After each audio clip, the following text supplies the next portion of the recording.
Hey guys, welcome to Algebra class online. We're going to talk today about Chapter 7, Multiplying Monomials. But before we get to talking about multiplying monomials, I want you guys to take a second, pause the video, and do these review problems we got here.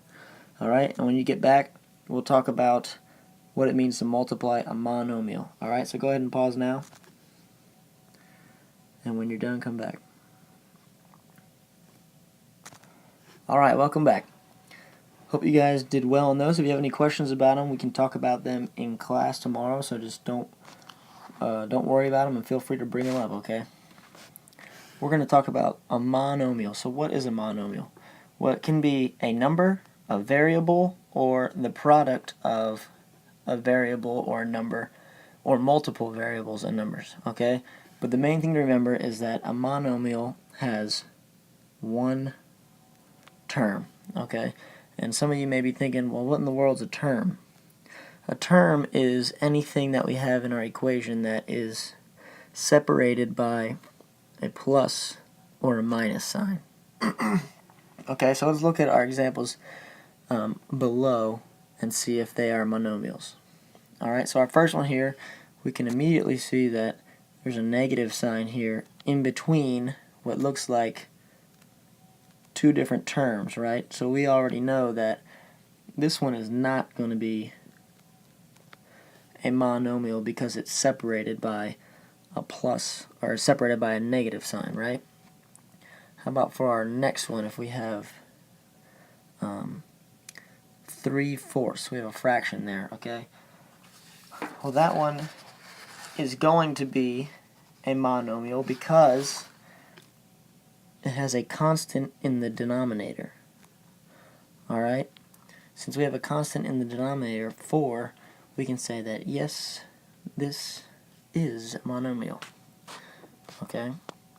For our next one, we have, looks like the product of a number, 8, variable, f to the second, and another variable, g. So we can go ahead and say that, yes, this is a monomial because it's the product of a number and variables.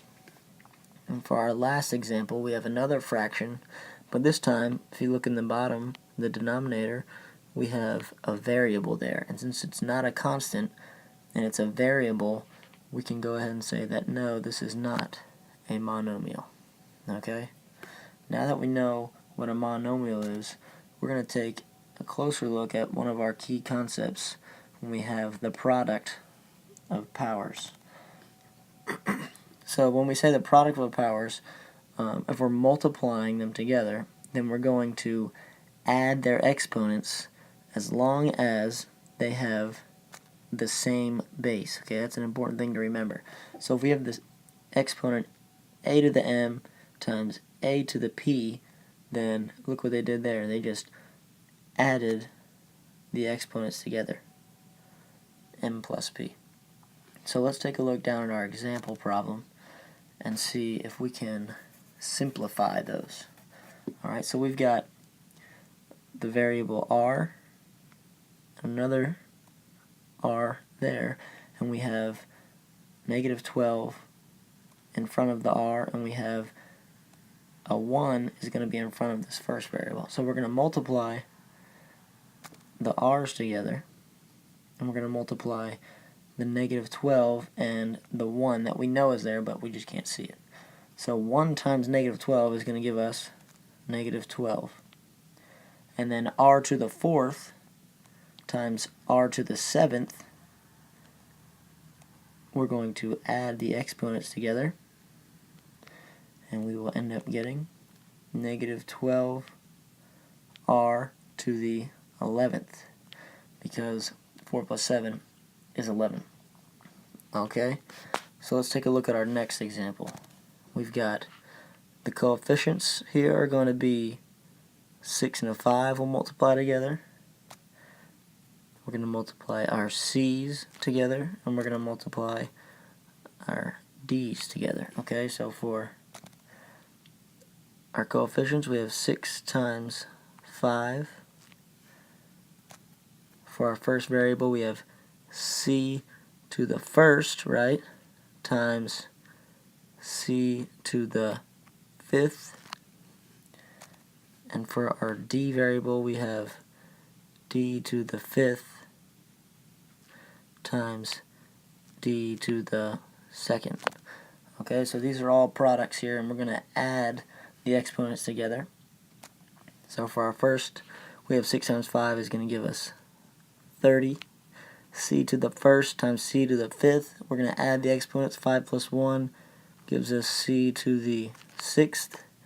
D to the fifth times d to the second is going to be 5 plus 2 will give us d to the seventh.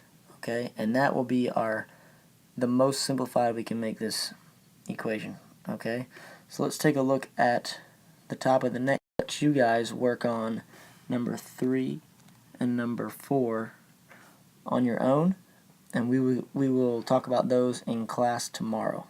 Okay, so go ahead and pause the video and get started on those, and when we come back we'll talk about the power of a power concept. Okay, welcome back. Let's talk about what it means to have a power of a power. Okay, so now instead of multiplying two variables or integers together, we have the base a raised to the power m. All of that is raised to the power of p. So that's what a power of a power is. So whenever we have that, for instance, we're going to multiply the exponents and end up with a to the m times p. Okay, so let's look at our example number 1, and we're going to simplify that. So we've got the number 4 squared. Now all of that is raised to the second power. So we're going to have that is going to be multiplied by 2. And then all of that is raised to the third power. So we're going to multiply that by 3.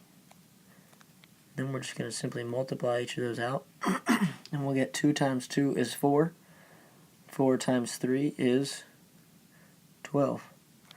And that will not be our final answer because we can multiply all of that out, and I wouldn't ask you guys to do that by hand, so you guys can use your calculator. And if you use the button where it's a caret sign, and the caret sign just looks like an upside down V like that. So if you hit 4 and then the caret sign and then the number 12, that is the same as saying 4 to the 12th power, and that will give you an answer of 16,777,216, and then that will be your final answer. But we want to make sure that we're writing both this and our final answer. Okay, so you guys go ahead and see what you get for number 2. Alright, and try that calculator function when you get your 2 to the certain power. Alright, and when you get back, we'll talk about the power of a product. Okay, let's take a look at when we have the power of a product.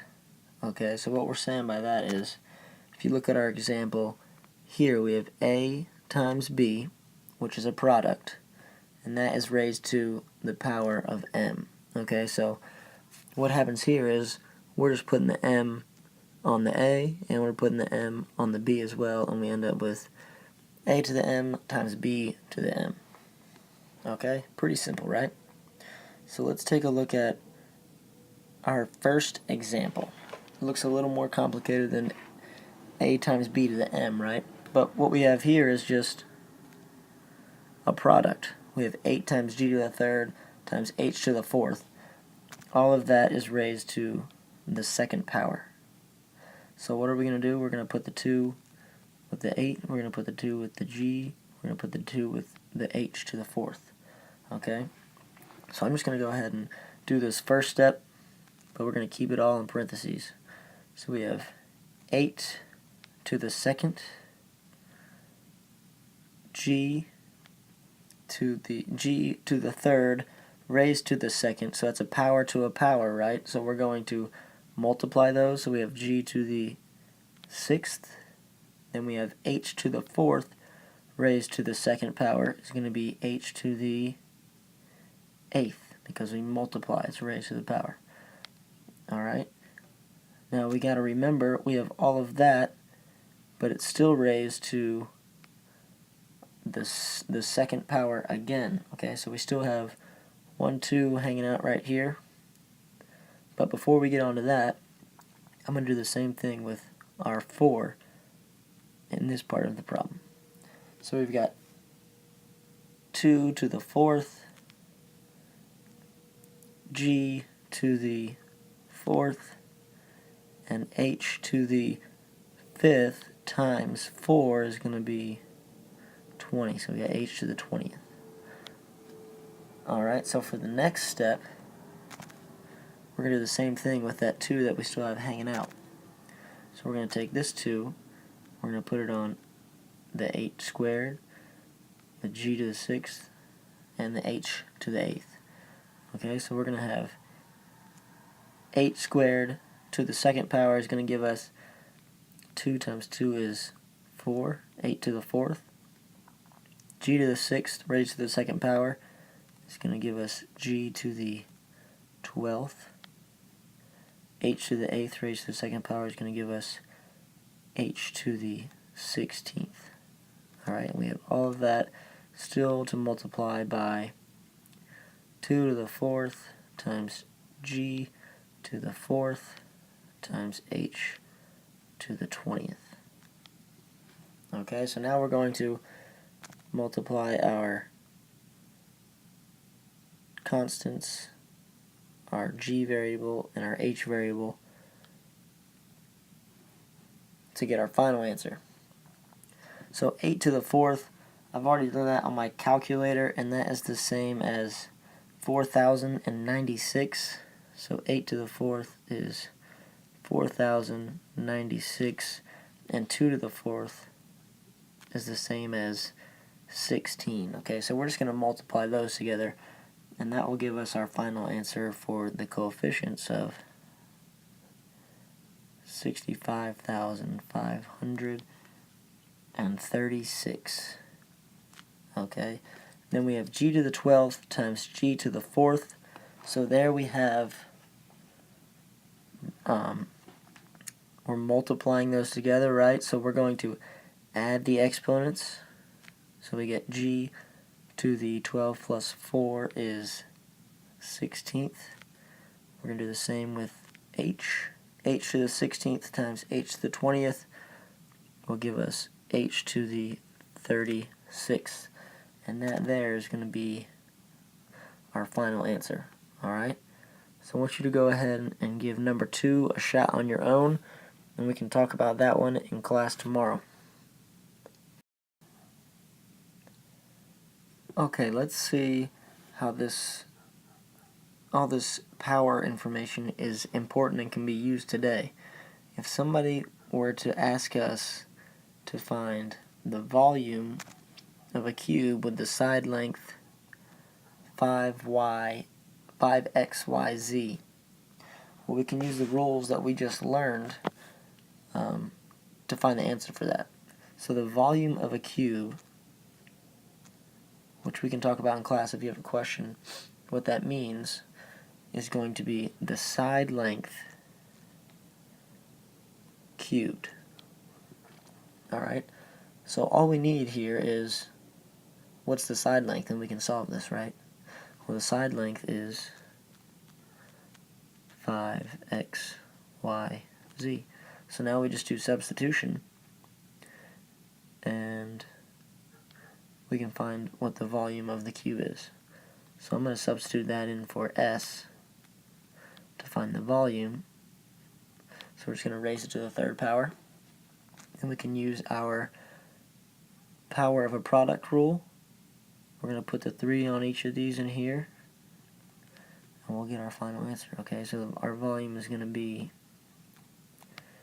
5 raised to the third times x raised to the third times y raised to the third times z raised to the third. Then 5 to the third is, we can use our calculator for that if we need to, 125, x to the third, y to the third, and z to the third. And that there is going to be our final answer. What if they ask us to find the surface area of a cube, and they want us to express it as a monomial? Now, we gotta notice there they're asking us to express it as a monomial, so they want it in one term, because you can do this in different ways. So we're using this cube over here for this problem, and we can see that the side length is going to be 2pq. Alright, so we can substitute in for the formula for surface area, which is, surface area is 6 times the side length squared. Alright, that's a 2. So, now that's the surface area for a cube, we have to remember. Now there's multiple ways we can find the surface area of a cube, and if you guys figure out, or we can talk more about how I got that formula, or if one of you guys can explain how we got that formula, then I'll see if we can give you some extra credit points in class on Friday. But now all we're going to do here is substitute our side length in for S. So we have the surface area equals 6 times 2pq squared. Okay, so we're going to use the power of a product rule and put our 2 on each of those. And we will get 6 times 2 squared times p squared times q squared, which will give us 6 times, now what is 2 squared? 4p squared q squared. And our final answer, we're going to multiply the 6 and the 4 to give us 24p squared q squared. And that is our final answer for that problem. Thanks for watching, and remember, if you can come in and tell me about that surface area, then we'll see if we can get some extra credit points on Friday. See you guys tomorrow.